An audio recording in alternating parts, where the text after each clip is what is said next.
तुम्हाला माहित आहे का महिला क्रिकेट हा खेळ भारतात कोणी सुरू केला? त्या होत्या प्रेमलताई चौहान, काँग्रेसच्या माजी खासदार. त्या काळातील भारतातल्या काही भागामध्ये महिलांना घराबाहेर पडायला देखील मनाई होती.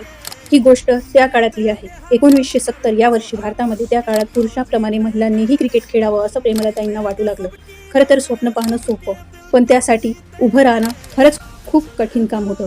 लोक म्हणायला लागले क्रिकेट हे पुरुषाचं मैदान आहे, पण प्रेमलताईंनी हार मानली नाही. या विषयावर चर्चा करण्यासाठी त्या थेट गेल्या तत्कालीन पंतप्रधान इंदिरा गांधी यांच्याकडे आणि त्यांना प्रश्न विचारला, महिला पंतप्रधान असलेल्या देशामध्ये महिला क्रिकेट टीम का नाही? बस तेच एक वाक्य इतिहासातील पहिली पायरी ठरलं. 1973 साली पुण्यात भारतीय महिला क्रिकेट असोसिएशनची स्थापना झाली. प्रेमलताई क्रिकेट या खेळाची जनजागृती करण्यासाठी संपूर्ण भारतभर फिरू लागल्या. त्यांनी भारताचा पहिला क्रिकेट महिला संघ तयार केला आणि आज भारतीय क्रिकेट महिला संघ जगविजेता ठरला आहे. त्या काळात जिथे चूल आणि मूल म्हणून मुलींच्या स्वप्नांची दारं बंद केली जात होती, तिथे या मराठी स्त्रीने दारं नव्हे तर थेट मैदान उघडं केलं. म्हणून या मराठी स्त्रीची ही धाडशी गोष्ट शेअर करायला विसरू नका आणि एस दर्शू या यूट्यूब चॅनलला सबस्क्राईब नक्की करा.